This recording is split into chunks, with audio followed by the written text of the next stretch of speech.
Queridos irmãos, queridas irmãs, nós vamos dar sequência no vídeo 542 e nós ainda estamos tratando do tema letargia, catalepsia, mortes aparente. E o próximo tema vai ser sonambulismo. De forma que no sonambulismo nós vamos adentrar ao livro dos médiuns, né? Nós não vamos ficar só na questão 425 do livro dos Espíritos, não. Nós vamos adentrar também, né, no livro dos médiuns,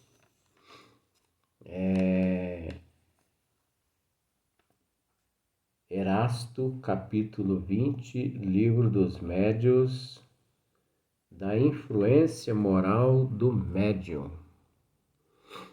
Então, olha só para você ver como o esmiuçamento é um estudo,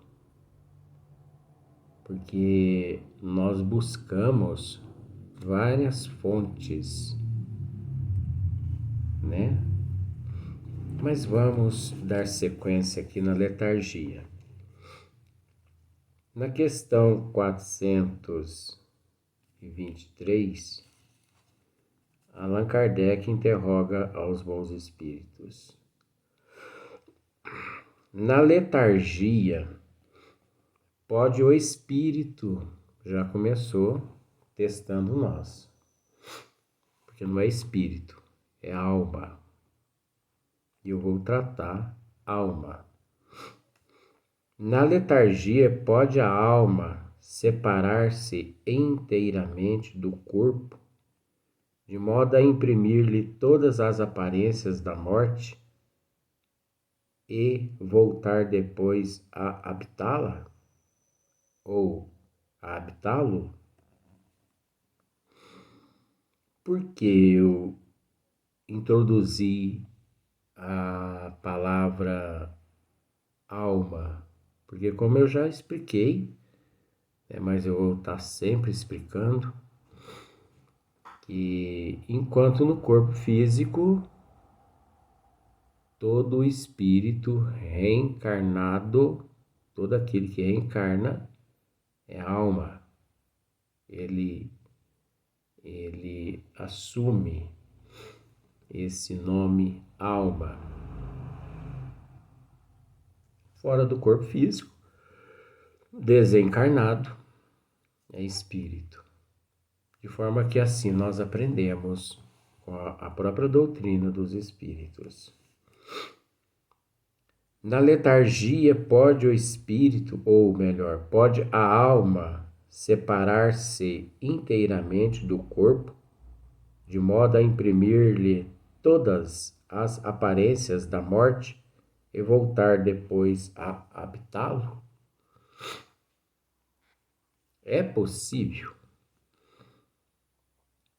Aqueles casos letárgicos, né? Aqueles estados, aqueles quadros catalépticos, né? Que apresenta assim aos olhos físicos uma morte aparente. É possível que a alma desse indivíduo se desligue daquele corpo e depois de algum tempo ele retorne àquele corpo. Ele desligou todos os laços, né, que o prendia àquele corpo físico. Eles se desprenderam, né, foi desligado. Então vamos dizer assim, o espírito, a alma foi até para o umbral, não, aí já é espírito, que já se desligou. A alma foi para o umbral, a alma foi para o túmulo, a alma foi para as colônias espirituais, ou a alma, depois de umas 10 horas no velório, ela resolve voltar ao corpo, né? E como ela resolve voltar ao corpo, limpando a lente do óculos aqui, então como ela resolve voltar ao corpo, ela chega ali, né?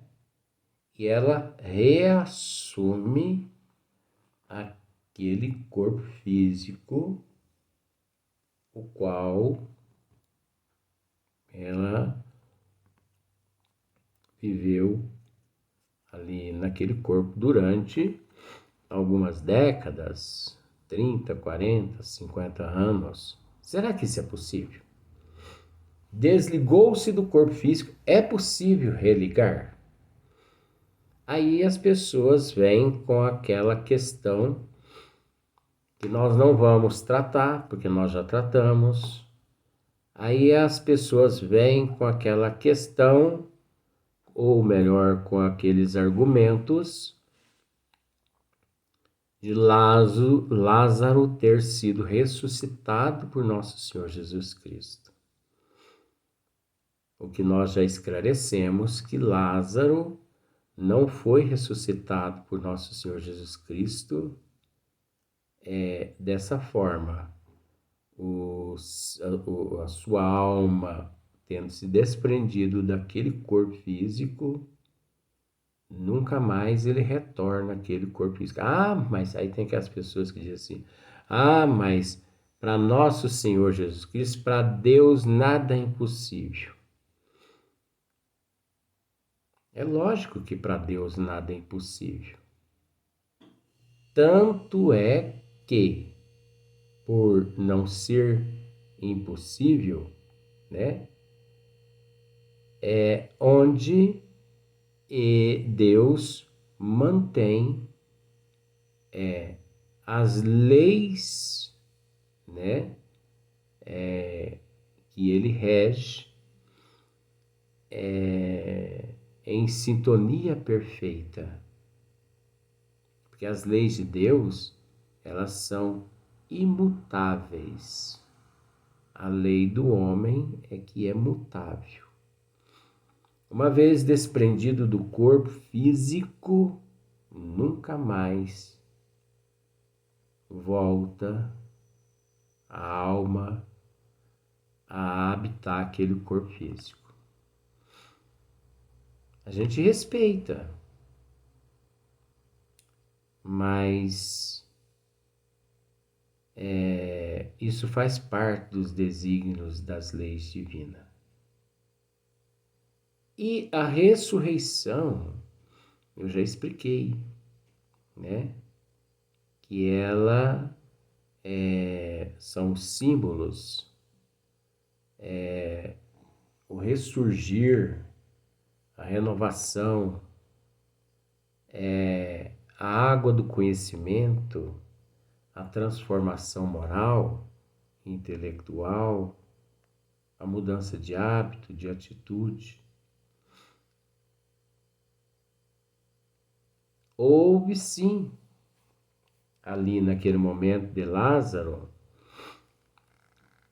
eu disse que eu não ia comentar, mas dá uma coceira na garganta e eu não consigo, porque são coisas que, se a gente não bater nessa tecla, as pessoas não aprendem. Houve sim, naquele momento ali, o que ninguém ali, naquela aldeia de Betânia, o que ninguém sabia, Jesus sabia que Lázaro, ele era portador de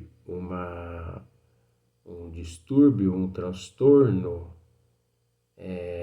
neurológico, né?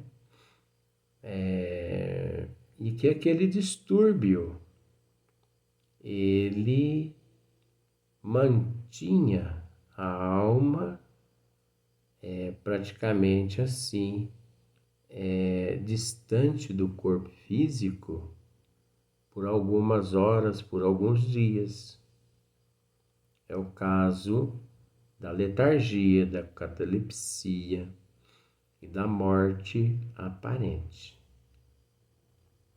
E nós já esclarecemos tudo isso. Inclusive, como eu já disse, não existiu só esse caso. Mas as religiões acharam melhor idolatrar esse caso, porque foi onde eles conseguiram melhor deturpar aquilo que nosso Senhor Jesus Cristo realizou. Você entendeu? Então, os bons espíritos respondem assim, ó. Na letargia, o corpo não está morto. Olha só para você ver, na letargia o corpo não está morto. Então, o que é hoje um quadro de letargia? Aquela esclerose, enfim, aquele transtorno neurológico, aquela esclerose, né? Esclerose lateral amiotrófica, né? É considerado a letargia, porque o paciente ele perde todos os teus movimentos físicos. Você entendeu? Porquanto há funções que continuam a executar-se. Sua vitalidade se encontra em estado latente, né? Como na crisálida, porém não aniquilada. Então você observa que o espírito continua, a alma continua lúcida, mas o corpo não lhe dá aquelas condições para que ele reaja. Ora, enquanto o corpo vive, o espírito se lhe acha ligado, em se rompendo por efeito da morte real e pela desagregação dos órgãos, os laços que prendem um ao outro integral se torna a separação e o espírito não volta mais ao seu envoltório. Você viu só? Ele não volta mais ao seu envoltório. Desligou, acabou. Agora, quando é que a alma realmente ela pode ser considerada, pode se dar assim totalmente desligadas do corpo físico? Quando os médicos constatam a morte, a cessação das funções do tronco encefálico, que isso é realizado só através de exames sofisticadíssimos que infelizmente 99,9% da humanidade ainda são sepultados, não vou dizer vivos, mas com o tronco encefálico ainda não totalmente desligado. Porque a morte física, ela só é considerada quando se cessa todas as funções neurológicas, todas as funções do tronco encefálico. E para isso existe tecnologias que detectam quando o indivíduo, quando cessa-se todas estas áreas. mas que 99% não são desligados. Agora, não precise ficar com medo disso, porque naquele momento ali, tanto o corpo quanto o espírito, não generalizando, porque cada caso é um caso, o processo é muito complexo e relativo, muitos eles encontram num estado assim de morte aparente, de catalepsia, você entendeu? Eles encontram-se num quadro assim anestésico, onde eles não veem nada. Tanto é que muitos espíritos, muitas almas, muitos corpos são sepultados, levando para debaixo do túmulo aqueles seres ainda presos ao corpo físico por ainda não terem sido desligado 100%, ou melhor, por ter cessado 100% as funções do tronco encefálico. Você entendeu como é que é? Como são as coisas? Agora, cada caso é um caso. Então, quando as pessoas falam a respeito da cremação, eu, por conhecer o processo, eu nunca que opto, eu nunca que sou a favor, né? Opto é o mesmo que a favor, é o mesmo que aderir. Eu nunca que aceito a cremação, porque o processo é relativo, cada caso é um caso, e nós sabemos que existe espírito que eles demoram 5, 10, 15, 20 anos para poder se libertar daquela impressão perispiritual onde ele armazena aquele fluido animal e animalizando ele mantém a forma, aliás, ele mantém a impressão de que ainda se encontra ali naquele corpo físico. Então, quando você crema o indivíduo, obviamente, ele, não estando desligado 100% do corpo físico, ele sente 100% do efeito da cremação. Mas nada acontece por um acaso, gente. Nada acontece por um acaso. Perguntando à minha avó por que muitos espíritos sofrem o período da cremação.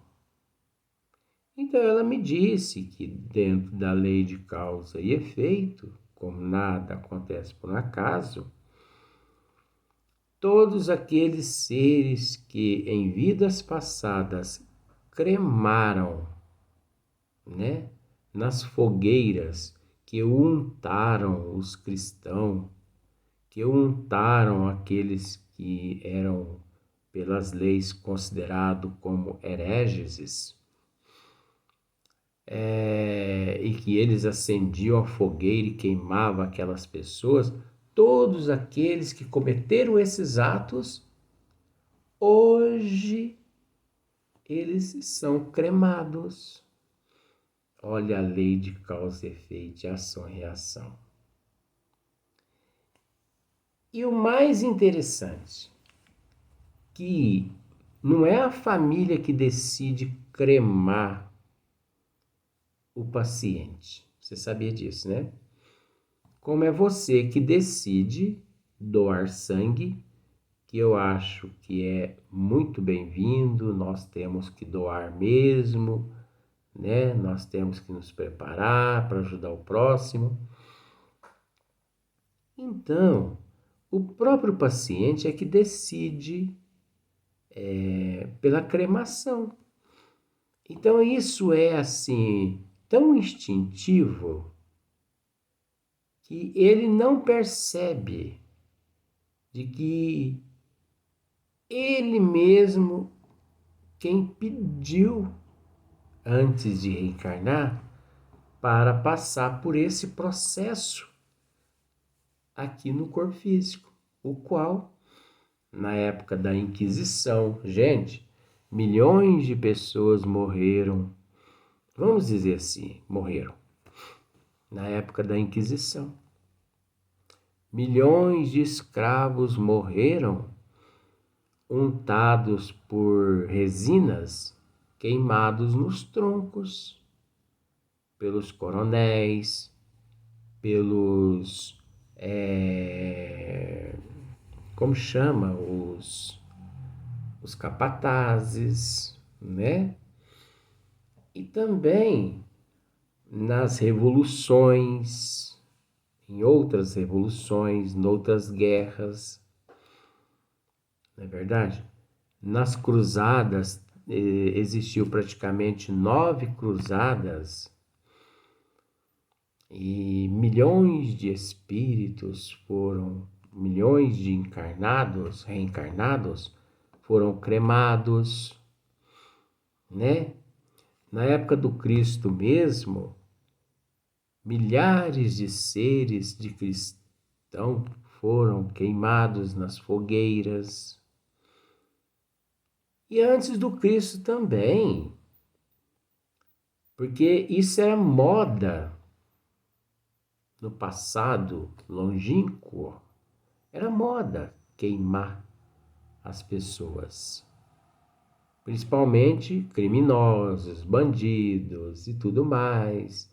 Aí quando aparecia lá um hereges, aí que eles untava 3, 4 vezes mesmo ele assim com aquelas resinas para não falhar o fogo.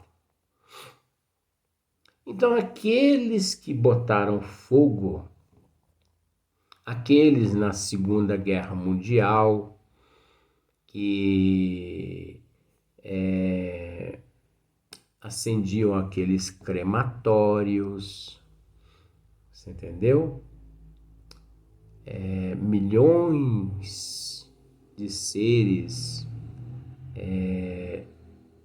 morreram naquele período, na Segunda Guerra Mundial, torturados, mas vamos tratar do lado da, assim, cremados nas fornalhas, né? Então eles pegavam aqueles corpos, jogavam dentro daqueles fornos e ali aqueles corpos eram consumidos. Milhões eram mortos. E esses milhões que causaram esse sofrimento a essas outras pessoas, eles reencarnam com a necessidade de quitar aquele débito, de ressarcir aquele débito perante a consciência, primeiro, e perante a contabilidade divina, porque eles reconhecem que eles agiram erroneamente, negativamente, contra os desígnios das leis divinas. Então, olha só para você ver, né? Onde nós fomos parar, no crematório.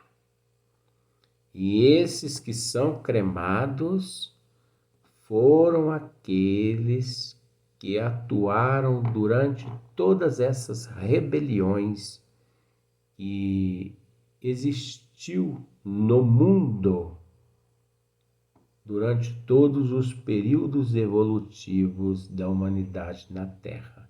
Então, quando você ouvir dizer assim, ouvir pessoas dizendo assim, fulano foi cremado, pode ficar a imaginar, meu Deus do céu, onde foi que ele atuou? Nas cruzadas, na Segunda Guerra Mundial, na Inquisição, em qual rebelião? Né? Porque ele cometeu aquilo. Então, quem planta giló, colhe giló, né? Vamos para o próximo vídeo para poder darmos sequência ao próximo.